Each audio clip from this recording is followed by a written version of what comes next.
Hello, my name is Grant. Today I'll be explaining Epicurus, a simple and happy life, and what I took from it, and what his teachings kind of taught me. So the first thing he prefaces by saying human beings are pleasure-seeking humans, um, like beings where we seek pleasure as kids, but the older we get, it gets redefined more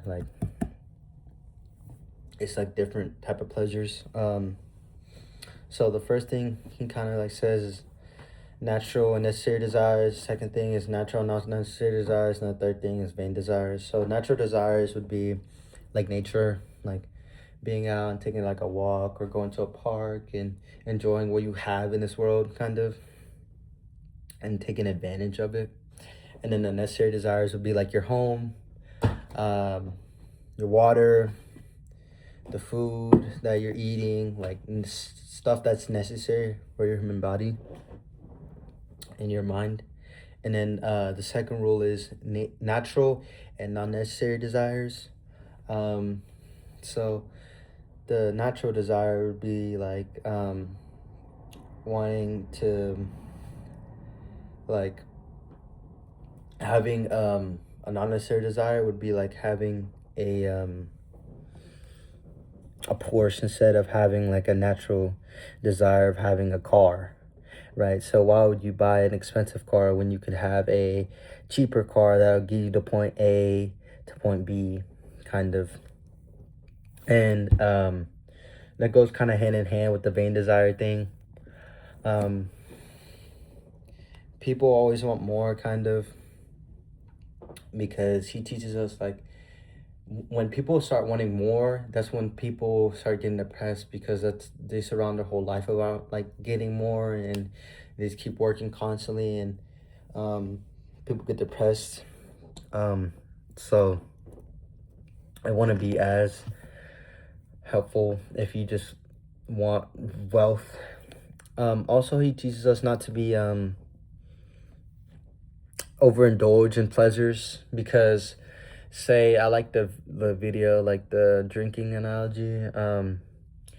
You take shots at the club, and then you feel good when you take the shots, but the day after you get a hangover, and then people say, oh, I'm never drinking again. So it's hand in hand. When you overindulge yourself in that pleasure, it lashes back on you, and it's not good. He also tells us to make friends over sexual relationships and romantic ones, because romantic ones can also be bad for you, because people get jealous and they get heartbroken, and it's a bunch of negative things, while friendship is you're just friends. So even if y'all split apart, y'all are just friends. Y'all can be close, but it won't hurt as much as a lover. And the friendship is also good, necessary for other people. So that's the stuff I got from it. He also mentions God a little bit, and death.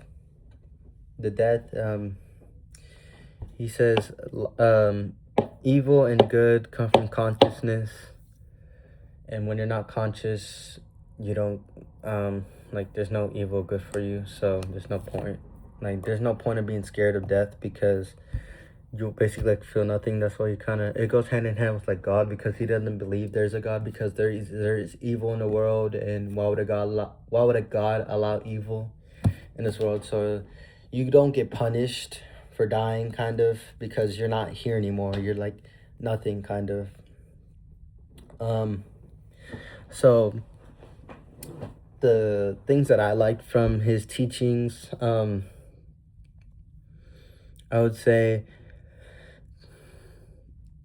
the vain desire thing. People surround themselves around having more when they already have stuff. I feel like it's good to want more, but when you surround yourself, when you put your whole life into wanting to have more, you're not living, right? You're not enjoying the stuff that you could be enjoying, instead of just working out all day. You only live one life, so you don't have a second life. That's what he also says. You don't have a second life, so do as much as you can to make you happy in this life, instead of focusing so much on money, right?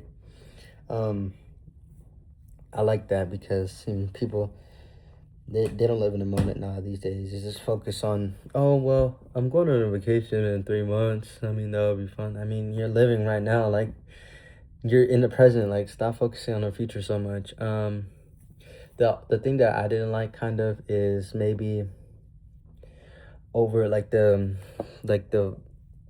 I think the non-necessary desire. I mean, yeah, why would you have expensive food when you have food at home, or you could bread and water will fill you up? I mean, sometimes it's good to spend what you earn because you did earn it, and sometimes you indulge yourself in what makes you happy and what you enjoy more, even though it's like more luxurious.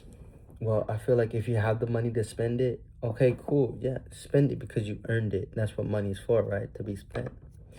So I guess like, oh, I'm buying a Ferrari. I mean, or buy a nice car. I mean, you deserve that. That's like a gift to yourself, right?